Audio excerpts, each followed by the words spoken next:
모든 기적에는 시작이 있습니다. 그 시작은 한 소녀의 따뜻한 마음이었습니다. 아가씨, 유모의 다급한 목소리에 12살 선덕이는 대문 밖으로 뛰쳐나갔습니다. 가을 낙엽이 쌓인 길 위에 한 사내가 쓰러져 있었습니다. 남루한 선비복을 입은 청년이었습니다.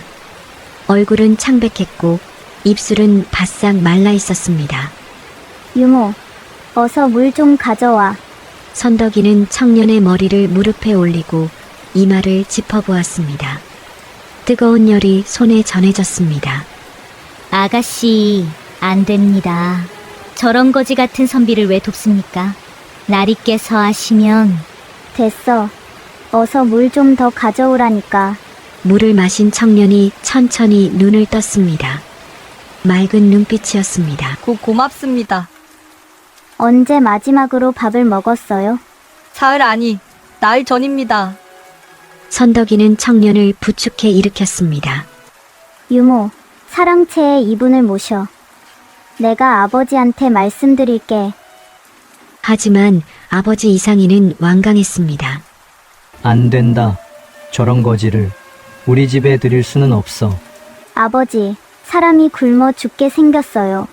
그냥 며칠만 재워주면 안 돼요?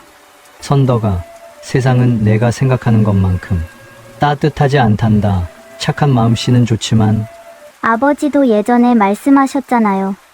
어려운 사람을 도우면 하늘이 복을 내린다고요. 선덕이의 눈에 눈물이 그렁그렁 맺혔습니다. 이상희는 한숨을 쉬었습니다. 좋다 하지만 사흘만이다. 그 이상은 안 돼. 선덕이는 아버지에게 절을 하고 부엌으로 달려갔습니다. 직접 밥을 지어 사랑채로 날랐습니다. 청년은 박문수라는 이름의 19살 선비였습니다. 전라도 산골 마을 출신으로 과거를 보러 가던 중이었다고 했습니다. 부모님은 일찍 돌아가셨고 홀로 공부했습니다. 하지만 모자가 떨어져서 그럼 앞으로 어쩌려고 했어요? 어디 절간이라도 찾아가서 절을 해주고 밥을 얻어먹을 생각이었습니다. 선덕이는 가슴이 먹먹했습니다. 사흘이 지났지만 선덕이는 박문수를 내보내지 않았습니다. 아버지 몰래 밥을 날랐고 밤에는 종이와 붓을 가져다 주었습니다. 아가씨, 이러시면 안 됩니다. 저는 이미 충분히. 조용히 해요. 아버지한테 들키면 안 돼요. 석 달이 지나자 아버지도 포기했습니다. 에휴, 내 딸이 너무 고집이 세. 좋다. 그 선비가 과거에 붙을 때까지 재워주마. 선덕이는 깡충깡충 뛰며 아버지를 껴안았습니다. 그렇게 3년이 흘렀습니다. 박문수는 이씨 집안의 사랑채에서 공부했고 선덕이는 틈틈이 찾아가 응원했습니다. 문수 오빠, 이번에는 꼭 붙을 거예요. 제가 느껴져요. 아가씨 덕분에 이렇게 공부할 수 있었습니다. 이 은혜는 평생 잊지 않겠습니다. 은혜는 무슨 우리 친구잖아요. 15살이 된 선덕이는 어느새 제법 숙녀가 되어 있었습니다. 박문수는 22살이 되었고 드디어 한양으로 과거를 보러 떠날 날이 다가왔습니다. 떠나는 날 아침, 박문수는 선덕이 앞에 무릎을 꿇었습니다. 아가씨, 제가 꼭 급제해서 돌아오겠습니다. 그때는 당당하게 이 집 대문으로 들어올 수 있도록. 무슨 소리예요? 오빠는 지금도 당당해요. 어서 가요. 늦으면 안 돼요. 선덕이는 웃으며 손을 흔들었지만 박문수의 뒷모습이 사라지자 눈물이 주르륵 흘렀습니다. 하지만 행복은 오래가지 않았습니다. 그해 겨울, 아버지가 거래처에 사기를 당했습니다. 5,000냥이 넘는 거금이 한순간에 사라졌습니다. 여보, 정신 차려요. 여보! 어머니의 비명소리에 선덕이가 달려갔습니다. 아버지는 큰 충격에 쓰러져 있었습니다. 아버지! 선덕아, 미안하다. 아버지가 무능했어. 그날부터 집안은 급격하게 기울었습니다. 빚쟁이들이 몰려왔고 하나둘씩 땅 문서를 빼앗겼습니다. 1년 만에 아버지가 세상을 떠났고 어머니도 그 충격으로 석 달 만에 뒤를 따랐습니다. 16살의 선덕이는 하루아침에 고아가 되었습니다. 선덕이 우리 집에서 지내거라. 대신 집안일을 좀 거들어야 할 게다. 먼 친척 댁으로 들어간 선덕이는 온갖 천대를 받았습니다. 이봐, 선덕아. 곡간 청소 아직 안 끝났어? 빨래도 해야지. 언니, 밥상 차리는 것 좀 도와줘요. 어디 양반댁 딸이라고 놀고만 있을 거예요? 선덕이는 입술을 깨물며 참았습니다. 밤에는 이불을 뒤집어 쓰고 소리 없이 울었습니다. 문수 오빠 어디 계세요? 오빠는 과거에 붙었을까요? 2년이 흘렀습니다. 18살이 된 선덕이에게 혼처가 들어왔습니다. 전라도 산골 마을에 한씨 집안이라고 있어. 양반은 양반인데 형편이 말이 아니래. 아들이 30이 넘도록 장가를 못 가서 내라도 데려가겠다는구나. 네, 선덕이는 고개를 끄덕였습니다. 더 이상 친척 집에 폐를 끼칠 수 없었습니다. 혼례날 낡은 가마가 도착했습니다. 선덕이는 누더기 같은 혼례복을 입고 가마에 올랐습니다. 이게 꿈일까? 생시일까? 가마가 흔들릴 때마다 눈물이 주르륵 흘러내렸습니다. 부유했던 어린 시절, 박문수 오빠와 나누던 따뜻한 대화들, 모든 것이 아득한 꿈처럼 느껴졌습니다. 대문이 열렸습니다. 허름한 초가집이 보였습니다. 신부 들어오시오. 선덕이는 가마에서 내려 고개를 숙인 채 걸어 들어갔습니다. 동네 사람들의 수군거리는 소리가 들렸습니다. 저게 뭐야? 거지를 데려왔네. 한씨 집안도 이제 끝이구만. 혼례는 끝이 아니라 시작이었습니다. 더 큰 시련이 기다리고 있었습니다. 며느라, 들어오너라. 시어머니의 목소리는 따뜻했지만 얼굴에는 피곤함이 가득했습니다. 어머님, 부족한 며느리지만 잘 모시겠습니다. 선덕이가 절을 올리자 시어머니가 손을 잡아 일으켰습니다. 고생이 많겠구나, 우리 형편이. 이렇게 어려운데. 괜찮습니다, 어머님. 그날 밤 남편 한준호를 처음 마주했습니다. 키는 컸지만 어깨는 축 처져 있었고 눈빛에는 자신감이 없었습니다. 부인, 미안하오. 내가 무능해서. 서방님, 괜찮습니다. 우리 함께 힘을 내면 됩니다. 선덕이는 웃으며 남편을 위로했지만 속으로는 한숨이 나왔습니다. 이 집안이 정말 일어설 수 있을까? 새벽부터 일이 시작되었습니다. 부엌에서 불을 지피고 마당을 쓸고 빨래를 하고 밭으로 나가 김을 맸습니다. 해가 지면 지친 몸으로 들어와 저녁을 준비했습니다. 한 달이 지났습니다. 탕탕탕 대문을 두드리는 소리가 요란했습니다. 김진사 나와 보시오. 선덕이가 문을 열자 험상궂은 사내가 서 있었습니다. 누구십니까? 빚 받으러 왔소. 김진사 어디 있소? 시아버지가 후들후들 떨며 나왔습니다. 조금만 시간을 주시오. 가을이 되면. 가을? 작년에도 그렇게 말했소. 이번 달 안에 신량을 갚지 못하면 이 집 땅 문서를 가져가겠소. 빚쟁이가 고함을 지르며 돌아갔습니다. 시아버지는 마루에 주저앉아 머리를 감싸쥐었습니다. 아이고, 우리 집안이 이제 망했구나. 아버님, 선덕이가 조용히 다가가 시아버지의 손을 잡았습니다. 제가 품을 팔아서라도 돈을 마련해 보겠습니다. 며느리가 품을 판다고? 양반집 며느리가 어찌? 아버님, 지금은 체면을 따질 때가 아닙니다. 선덕이는 다음 날부터 이웃 마을로 나갔습니다. 밭일을 거들고 빨래를 해주고 바느질을 했습니다. 저기, 한씨 집 며느리 아니에요? 맞아, 거지처럼 들어오더니 품까지 팔고 다니네. 저 집 정말 끝났어. 선덕이는 수군거리는 소리를 들으면서도 묵묵히 일했습니다. 손이 터지고 굳은 살이 배겼지만 멈추지 않았습니다. 석 달 후 50냥을 모았습니다. 빚쟁이에게 돈을 건네며 선덕이는 고개를 들어 똑바로 바라보았습니다. 다음 달에 나머지도 갚겠습니다. 오, 대단하구먼. 거지 며느리가 제법인데. 빚쟁이가 비웃으며 돌아갔습니다.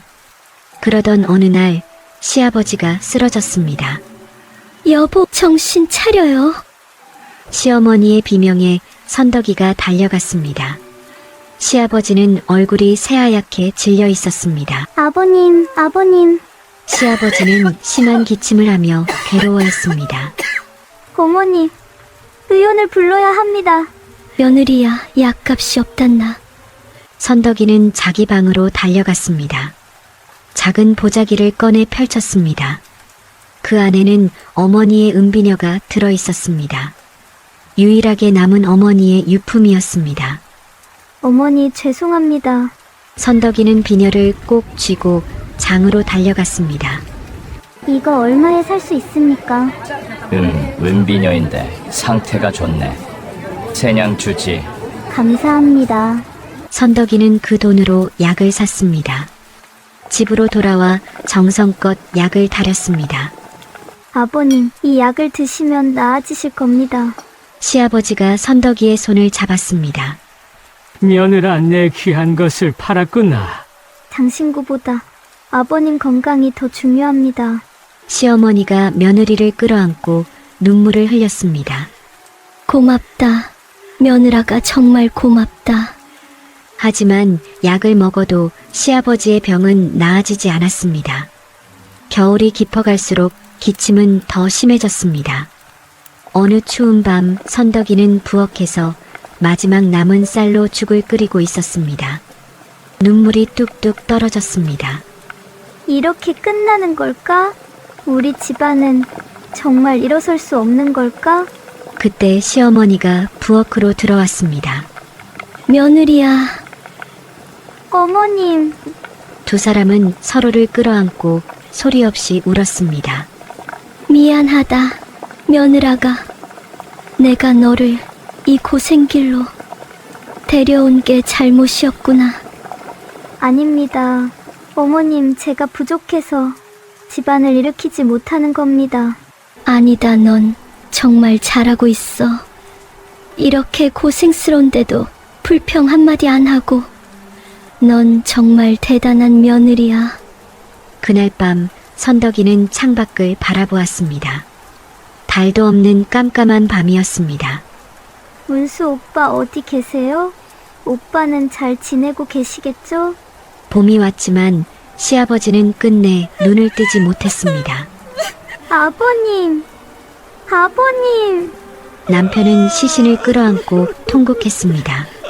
선덕이도 눈물을 흘리며 절을 올렸습니다. 아버님, 편히 가십시오. 하지만 문제는 장례 비용이었습니다. 어머님, 돈이 하나도 없습니다. 어떻게 하죠? 관도 살 수 없구나. 선덕이는 결심했습니다. 제가 품을 팔아서 모으겠습니다. 4개월만 시간을 주십시오. 며느라가, 그건 너무... 괜찮습니다. 제가 하겠습니다. 선덕이는 그날부터 더욱 열심히 일했습니다. 새벽부터 밤까지 쉬는 날도 없이 일했습니다. 손톱이 빠지고 발바닥에 물집이 잡혔지만 멈추지 않았습니다. 4개월 후 드디어 장례를 치를 수 있었습니다. 저 며느리 참 대단하네. 거지처럼 들어왔는데 효심은 그 누구보다 깊어. 마을 사람 몇몇이 감동하여 상여를 매주었습니다.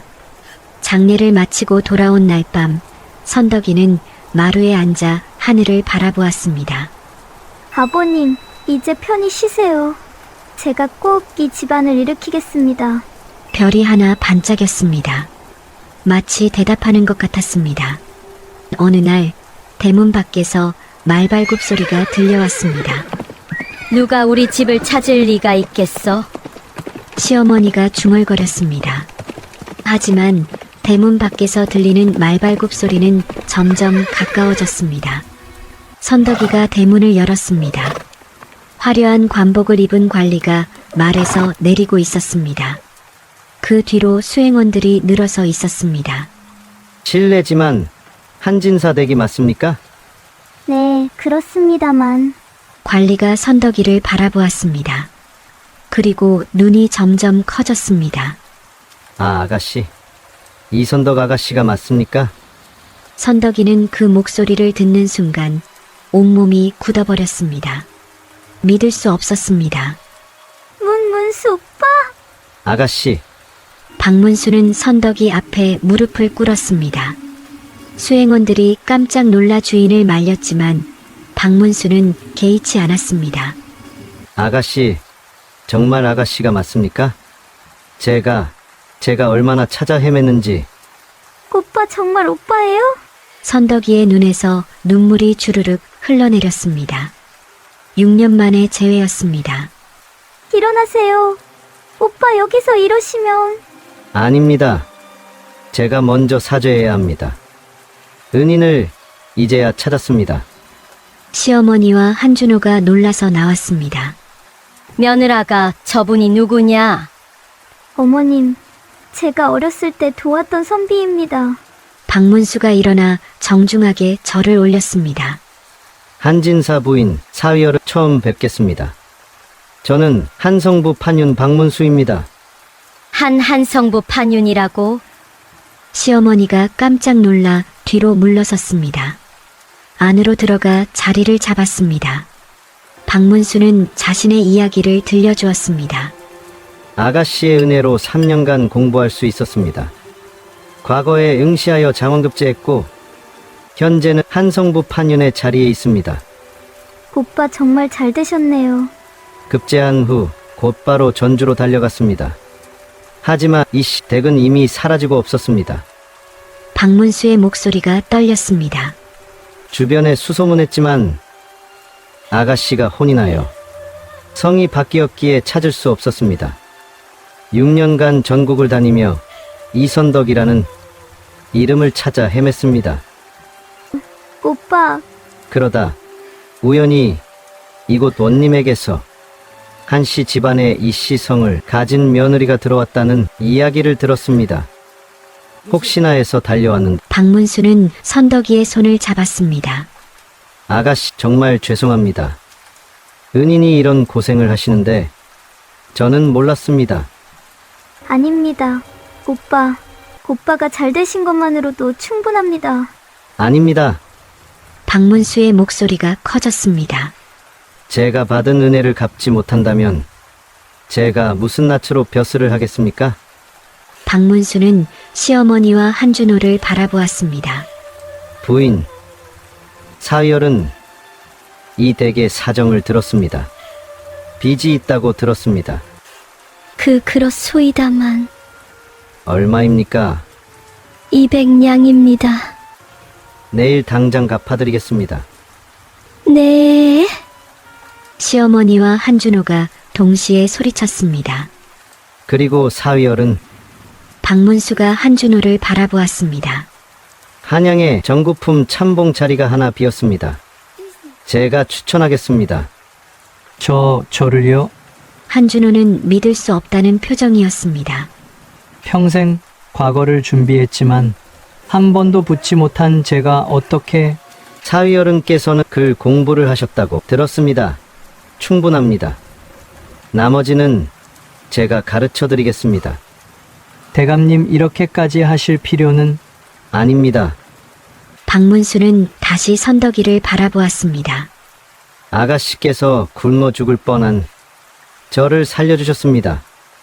3년간 밥을 주시고 공부방을 내어주시고 종이와 붓을 가져다 주셨습니다. 그 은혜를 어찌 잊겠습니까? 오빠, 은혜를 갚기에는 평생이 모자라지만 제가 가진 모든 것을 다해 돕겠습니다. 아가씨께서 제게 새 생명을 주셨듯 이제 제가 이 댁을 일으키겠습니다. 그날 밤 박문수는 한씨 집에서 묵었습니다. 선덕이는 부엌에서 정성껏 음식을 준비했습니다. 며느라가 정말 꿈만 같구나. 시어머니가 눈물을 흘렸습니다. 네, 어머님 저도 믿기지 않습니다. 내가 선행을 쌓아서 하늘이 도와주시는 게다. 밤늦게 박문수와 선덕이는 마루에서 이야기를 나누었습니다. 아가씨 부모님께서 돌아가셨다는 소식을 들었습니다. 내 아버지가 사기를 당하셨어요. 하루아침에 모든 걸 잃었죠. 얼마나 힘드셨습니까? 하지만 견뎠어요. 오빠가 잘 되기를 바라는 마음으로요. 박문수는 고개를 숙였습니다. 아가씨, 이제는 제가 아가씨를 지키겠습니다. 이 댁을 일으키겠습니다. 약속합니다. 고마워요, 오빠. 하지만 너무 무리하지 마세요. 아닙니다. 이건 무리가 아니라 당연한 도리입니다. 달빛이 두 사람을 비추고 있었습니다. 6년 만에 재회, 운명의 수레바퀴가 다시 돌기 시작했습니다. 박문수의 약속은 진심이었습니다. 이제 한씨 집안의 부흥이 시작됩니다. 부인, 내가 정말 한양으로 가도 되는 것이오? 한준호는 떨리는 목소리로 물었습니다. 박문수가 마련해준 관복을 받아들고 있었습니다. 서방님, 이제 기회가 왔습니다. 꼭 성공하셔야 해요. 하지만 나는 평생 과거에 떨어지기만 했소. 선덕이는 남편의 손을 꼭 잡았습니다. 과거는 과거예요. 이제부터가 중요합니다. 박 대감님께서 도와주신다고 하셨잖아요. 그렇지만 서방님, 선덕이의 목소리에 힘이 들어갔습니다. 우리 아버님께서 돌아가실 때까지 보지 못하신 게 뭔지 아세요? 바로 이 집안이 일어서는 거예요. 이제 기회가 왔어요. 놓치면 안 돼요. 한준호의 눈빛이 조금씩 변하기 시작했습니다. 알았소. 내가 해보겠소. 한 달 후 한양에서 편지가 왔습니다. 부인, 제가 참봉직을 받았습니다. 박 대감님께서 많이 도와주십니다. 선덕이는 편지를 읽으며 눈물을 흘렸습니다. 어머님, 서방님이 벼슬을 받으셨대요. 정말이냐? 우리 아들이? 시어머니도 울음을 터뜨렸습니다. 3년 후 더 큰 편지가 왔습니다. 부인, 제가 현감으로 승진했습니다. 박 대감님께서 제1처리를 높이 평가해 주셨습니다. 선덕이는 마루에 앉아 하늘을 바라보았습니다. 아버님 보고 계시죠? 우리 집안이 일어서고 있어요. 첫 녹봉이 도착했습니다. 쌀 5가마니와 돈 10냥이었습니다. 어머님, 이걸로 먼저 쌀을 사고. 며느라가야, 내가 알아서 해라. 넌 똑똑하니까. 선덕이는 조심스럽게 돈을 나누었습니다. 집안 살림에 필요한 것을 사고 남은 돈을 따로 모아두었습니다. 며느라가 그 돈은 뭐에 쓸 거냐? 땅을 살 겁니다, 어머님. 땅을? 내 땅은 거짓말을 하지 않습니다. 자손들이 굶지 않으려면 땅이 있어야 해요. 1년 후 선덕이는 마을 어귀에 작은 논 한 떼미를 샀습니다. 여보게들, 한씨 집 며느리가 땅을 샀대. 거지로 들어왔는데 이제 땅 주인이 되었네. 2년 후 밭 2마지기를 더 샀습니다. 3년 후에는 5마지기를 샀습니다. 그 사이 박문수가 정기적으로 방문했습니다. 아가씨, 이 지역 보셨습니까? 내년에 수로가 개통될 예정입니다. 그럼 땅값이 오르겠네요. 맞습니다. 지금 사두시면 좋습니다. 박문수의 조언대로 샀던 땅들은 모두 값이 올랐습니다. 선덕이는 그 이익으로 더 많은 땅을 샀습니다. 5년이 지나자 한준호는 군수로 승진했습니다. 부인, 내가 군수가 되었소. 정말 믿어지지 않소. 남편의 편지를 읽으며 선덕이는 미소 지었습니다. 잘하셨어요, 서방님. 박 대감님께 감사 인사 꼭 드리세요. 그해 겨울 선덕이는 처자들을 낳았습니다. 아이고, 아들이다, 손자다. 시어머니가 기뻐 어쩔 줄 몰라 했습니다. 이름을 뭐라고 지을까요, 어머님? 동인이라고 하자. 동쪽에서 어진 사람이 나온다는 뜻이니라. 2년 후 둘째 동이가 태어났고 다시 2년 후 셋째 동네가 태어났습니다. 새 아들이 5살쯤 되었을 때 박문수가 찾아왔습니다. 아가씨, 아이들을 제게 맡겨 주십시오. 네, 무슨 말씀이세요? 제가 가르치겠습니다. 제 제자로 받아들이겠습니다. 오빠, 그건 너무... 아닙니다. 사은혜를 조금이라도 갚는 길입니다. 아가씨께서 저를 가르치셨듯 이제 제가 아가씨의 아들들을 가르치겠습니다. 그날부터 박문수는 방학 때마다 내려와 아이들을 가르쳤습니다. 아이들이 10살이 되자 한양으로 데려가 자신의 집에서 공부시켰습니다. 어머니, 저 한양 가기 싫어요. 큰아들 동인이 선덕이의 치맛자락을 붙잡았습니다. 동인아, 박 대감님은 훌륭한 분이시다. 내가 잘 배워야 우리 집안이 더 일어선단다. 하지만... 동인아, 선덕이는 아들을 꼭 안아주었습니다. 어머니가 어렸을 때 박 대감님을 도왔단다. 그분이 굶어 죽을 뻔했을 때 어머니가 밥을 주고 공부방을 내어드렸지. 그분이 지금 너를 가르치겠다고 하시는 거야. 이게 얼마나 큰 은혜인지 아니? 네, 어머니. 10년이 흘렀습니다. 한씨 집안은 쉰마지기의 땅을 소유하게 되었습니다. 며느라가 내가 정말 대단하구나. 거지로 들어왔는데 이제 우리가 마을에서 제일 부자야. 어머님, 아직 멀었어요. 더 열심히 해야 해요. 선덕이의 눈빛은 여전히 단단했습니다. 어느 날 저녁 박문수가 찾아왔습니다. 아가씨, 제가 영의정에 임명되었습니다. 정말이에요, 오빠? 영의정이요?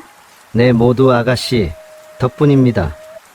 아니에요, 오빠의 노력이에요. 두 사람은 마루에 앉아 지난 날을 회상했습니다. 아가씨, 기억하십니까? 제가 아가씨 댁 사랑채에서 공부하던 날들을요. 그럼요, 제가 몰래 밥을 날랐잖아요. 그때 아가씨께서 말씀하셨죠. 문수업 꼭 성공하세요라고. 네, 그랬었죠? 저 성공했습니다. 아가씨. 그리고 이제 아가씨의 집안도 성공시키겠습니다. 약속합니다. 달빛 아래 두 사람은 조용히 미소 지었습니다. 10년이 흘렀습니다. 새 아들이 조선을 뒤흔들 준비가 되어 있었습니다. 어머니, 어머니. 16살 동인이 숨을 헐떡이며 달려왔습니다. 왜 그러니, 동인아? 제가 소가에 장원급제했어요. 뭐라고? 선덕이는 아들을 꼭 껴안았습니다. 정말이니? 정말 장원이라고? 네. 박 대감님께서 확인하셨어요. 온 마을이 떠들썩했습니다. 한씨 집 큰아들이 장원급제했대. 거지 며느리 아들이 장원이라니. 역시 집안이 일어서니 자식들도 잘 되는구먼. 선덕이는 뒷산으로 올라가 시아버지 묘 앞에 절을 올렸습니다. 아버님 손자가 장원급제했습니다. 보고 계시죠? 바람이 소나무를 흔들며 대답하는 것 같았습니다. 7년 후 동인이 대과에도 급제했다는 소식이 들려왔습니다. 어머니, 형님이 대과에도 붙었대요. 둘째 동이가 소리쳤습니다. 정말이냐? 하늘이시여, 감사합니다. 시어머니가 땅에 엎드려 절을 올렸습니다. 그해 둘째 동이도 묵과에 급제했습니다. 어머니, 저는 무관이 되겠습니다. 나라를 지키는 장수가 되고 싶어요. 그래, 동이야, 내 꿈을 이루거라. 하지만 막내 동네는 달랐습니다. 어머니, 저는 과거를 보지 않겠습니다. 동네야, 왜? 저는 장사를 하고 싶어요. 어머니께서 옛날에 하셨다는 비단 장사를요. 선덕이는 막내를 물끄러미 바라보았습니다. 내가 정말 원한다면 어머니가 도와주마. 그날 밤 선덕이는 막내에게 아버지로부터 배운 비단 장사의 모든 비법을 전수했습니다. 동네야, 비단은 품질이 생명이다. 절대 속이면 안 된다. 네, 알겠습니다. 그리고 사람을 보는 눈을 길러야 한다. 좋은 거래처를 찾는 것이 중요하단다. 명심하겠습니다. 5년 후 동네는 전국에 비단 상회를 차렸습니다. 형님들, 제가 한양에 지점을 냈습니다. 오, 우리 동생 대단한데? 대구와 평양에도 곧 지점을 낼 겁니다. 동인이 웃으며 동생의 어깨를 두드렸습니다. 좋다, 나는 문관, 동이는 무관. 너는 상인, 우리 삼형제가 다 다른 길을 가지만 모두 집안을 위하는 마음은 같구나. 그럼요, 형님. 우리 어머니의 은혜를 잊지 않는 한 우리 집안은 계속 번창할 겁니다. 10년이 더 흐른 어느 날 부인, 제가 정삼품 2조 참의에 임명되었습니다. 동인의 편지를 받은 선덕이는 눈물을 흘렸습니다. 어머님 큰아들이 당상관이 되었대요. 며느라가 우리 집안이 정말 일어섰구나.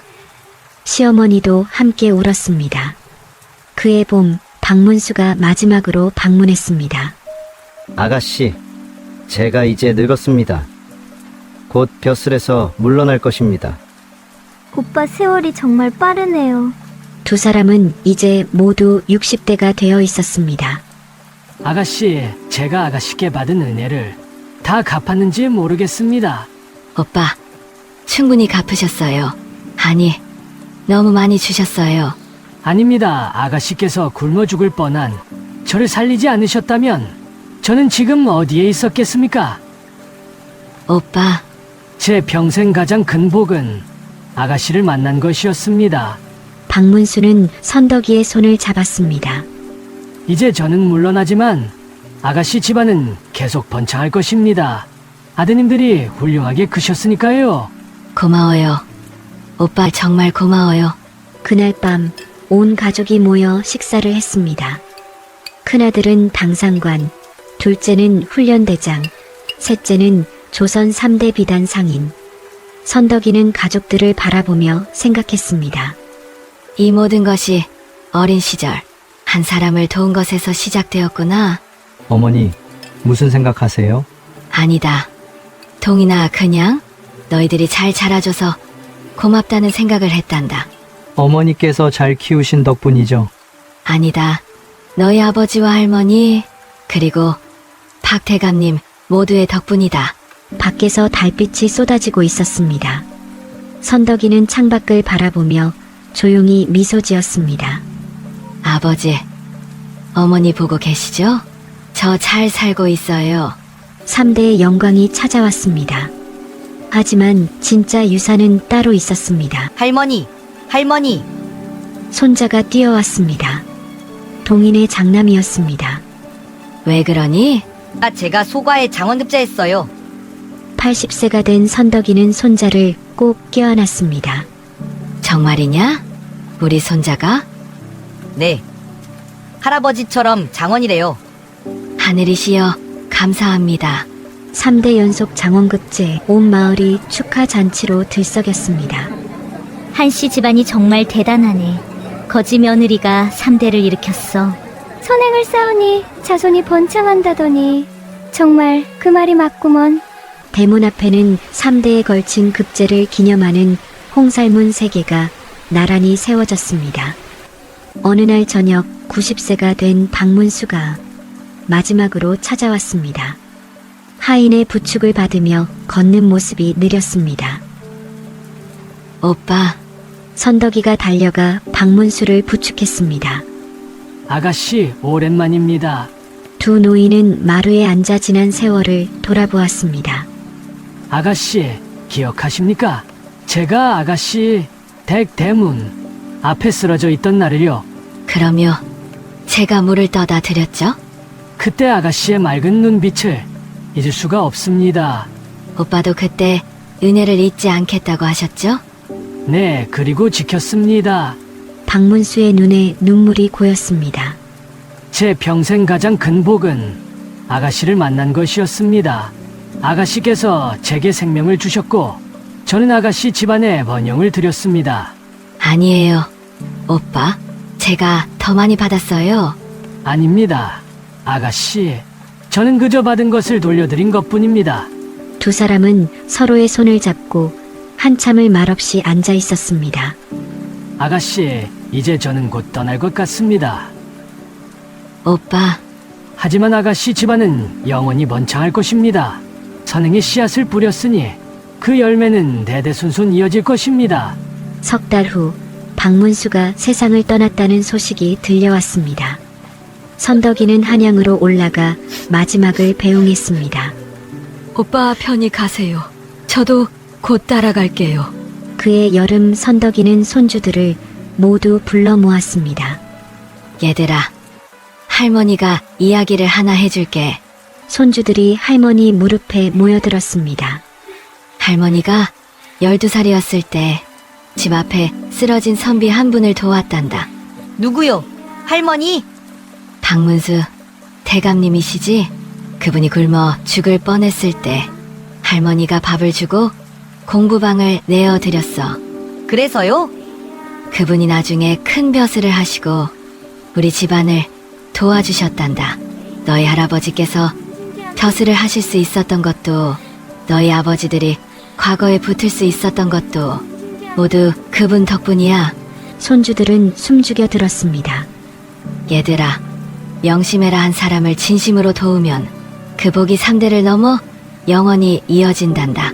할머니, 저도 그렇게 할래요. 그래, 착하구나.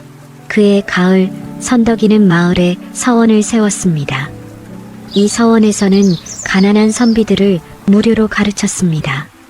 할머니, 돈이 많이 드는데 괜찮다. 내가 어렸을 때 받은 은혜를 이제 갚아야지. 선덕서원이라는 현판이 걸렸습니다. 첫 해에 20명의 가난한 선비들이 들어왔습니다. 은인이십니다. 정말 감사합니다. 한 선비가 선덕이 앞에 무릎을 꿇었습니다. 일어나세요. 저도 옛날에 이런 도움을 받았답니다. 이제 제가 돌려드릴 차례예요. 2년 후 그 서원에서 3명이 과거에 붙었습니다. 할머니, 덕분입니다. 아니에요. 당신들이 열심히 한 거예요. 이제 나가서 백성을 위해 일하세요. 마을 사람들이 감탄했습니다. 저 할머니 정말 대단하시네. 거지로 들어왔는데 이제는 은인이 되셨어. 어느 겨울날 85세의 선덕이는 마루에 앉아 하늘을 바라보았습니다. 아버지, 어머니 보고 계시죠? 문수 오빠, 고마웠어요. 여보, 우리 잘 살았죠? 그날 밤 선덕이는 조용히 잠들었습니다. 그리고 다시는 눈을 뜨지 않았습니다. 온 마을 사람들이 모여 장례를 치렀습니다. 3일 동안 조문객이 끊이지 않았습니다. 한씨 집안의 어머니셨습니다. 우리 마을의 은인이셨습니다. 진정한 선행을 보여주신 분이셨습니다. 마을 어귀에 비석이 세워졌습니다. 한 사람을 도운 선행이 3대를 일으킵니다. 이선덕 할머니의 삶을 기리며 그 해부터 한씨 집안은 매년 과거에 응시하는 가난한 선비 10명을 선발하여 지원했습니다. 할머니께서 한 선비를 도와 3대가 번영했으니 우리도 그 은혜를 갚아야 합니다. 이 전통은 조선 말기까지 이어졌습니다. 100년 후 사람들은 여전히 그 이야기를 전했습니다. 저기가 바로 선덕서원이야 거지각시였던 이선덕 할머니가 세우신 거지. 정말 대단한 분이셨구나. 한 사람을 진심으로 도우면 그 복이 영원히 이어진다는 걸 보여주신 거야. 밤하늘에 별이 반짝였습니다. 마치 선덕이가 미소 짓는 것 같았습니다. 얘들아, 착하게 살아라. 남을 도우며 사는 것이 인생의 그것이 가장 큰 복이란다. 바람이 소나무를 흔들며 그 메시지를 전했습니다. 그렇게 선덕이의 이야기는 영원히 전해졌습니다. 좋아요, 구독, 알림 설정 부탁드립니다.